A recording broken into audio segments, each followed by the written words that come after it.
Meu avô materno, assim como todos os seus irmãos e familiares, foi criado em uma grande fazenda da minha bisavó, no interior da Bahia. Atualmente moramos todos em Goiás e minha geração nasceu toda aqui. Minha bisa era uma mulher muito caprichosa, vaidosa e muito honesta com suas coisas. Porém, tinha 3 graves defeitos. Era racista, elitista e muito preconceituosa. Minha bisa era uma mulher alta, descendente de holandeses, muito loira, com longos cabelos lisos e de olhos bem azuis. Tal foi sua indignação, portanto, quando meu avô decidiu se casar com a minha avó.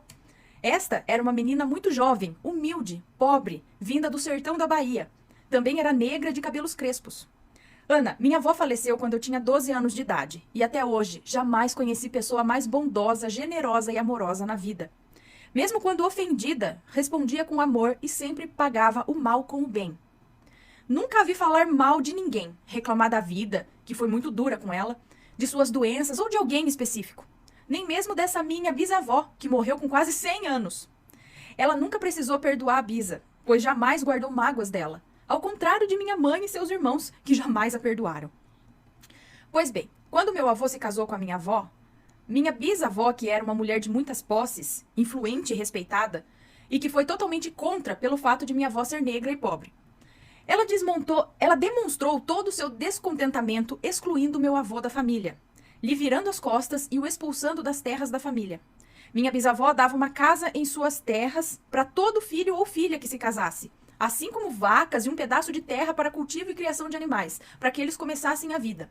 Ela fez isso a todos os 8 irmãos do meu avô. Ao meu avô, ela deu seu desprezo. Ele precisou morar com a minha avó e os filhos que vieram, em uma casinha de pau a pique, cedida pelo pai de um amigo. Minha bisa os humilhava de diversas formas, especialmente a minha avó.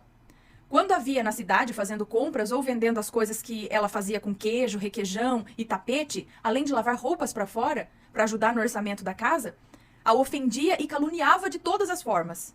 A chamava de índia e negra suja e que as pessoas deveriam tomar cuidado com ela. Meu avô foi trabalhar em um garimpo e nas roças dos outros para garantir seu sustento e da família que havia formado.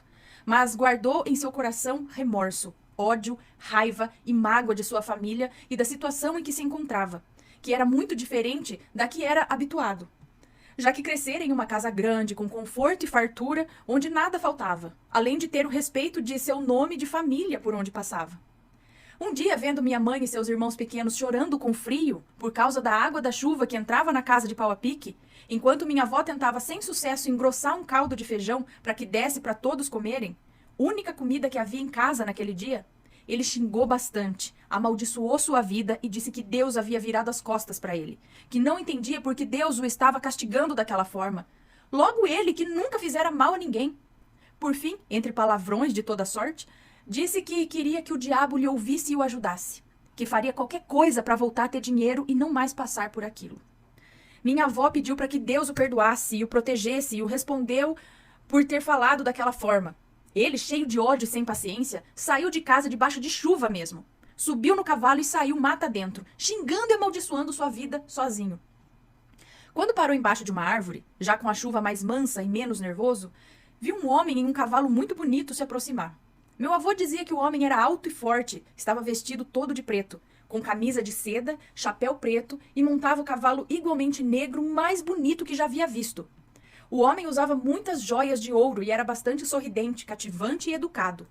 O homem se aproximou, disse sem descer do cavalo: "Vida difícil, amigo?" E meu avô respondeu: "Uma desgraça! Quanto mais trabalho, menos consigo." Nossa, que coisa, né? Já naquela época.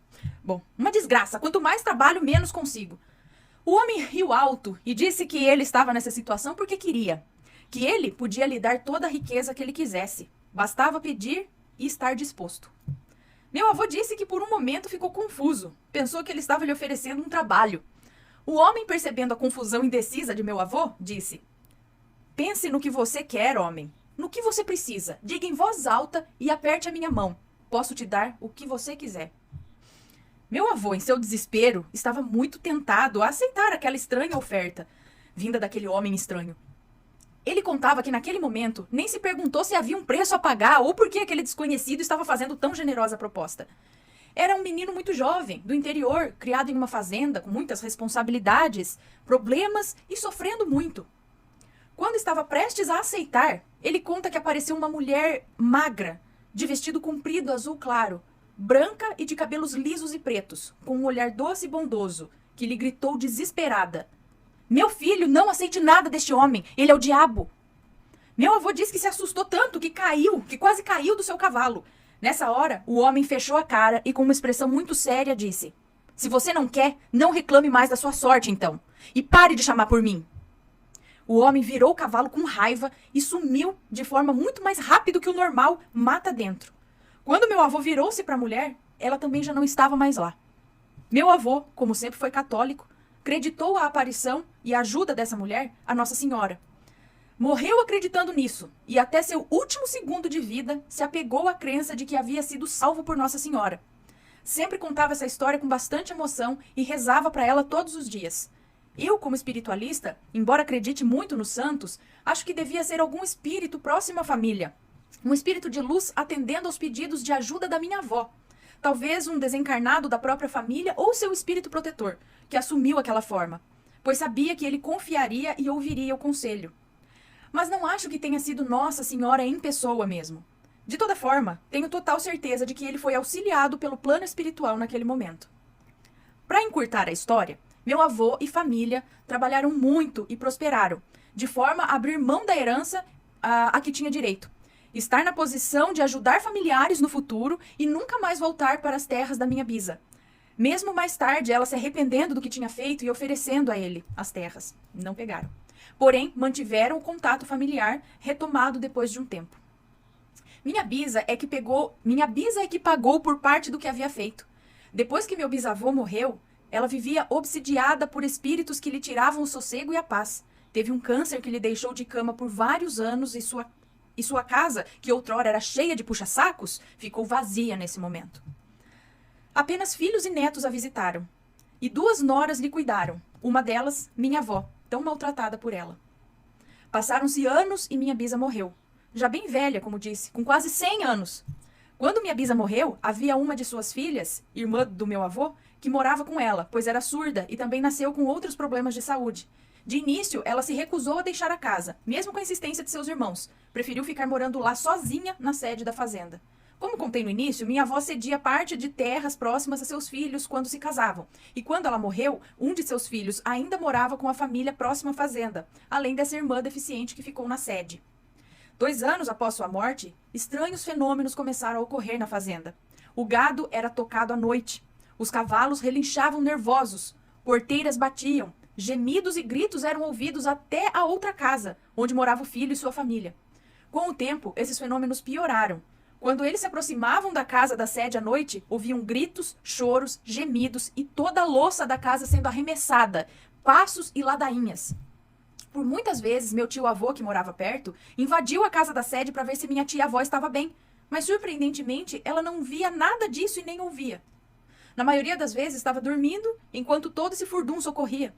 Porém, para o meu tio-avô, esses fenômenos ficaram insuportáveis, especialmente depois que ele chamou um padre para benzer as terras e nada melhorou. Do contrário, as coisas pioraram. As manifestações ficaram mais agressivas, passaram a haver aparições e acidentes começaram a ocorrer com frequência. Crianças estavam se afogando e, por fim, os últimos decidiram deixar as terras e todos que ali ainda estavam se mudaram para a cidade. As terras foram vendidas e minha família conta que os novos donos continuavam a reclamar de fenômenos sobrenaturais. Mais tarde, essas terras foram novamente vendidas para uma famosa construtora de barragens do governo que inundou tudo. Não duvido que isso fosse causado pela minha bisa, que era extremamente materialista, apegada mesmo à matéria. Esse relato acaba aqui.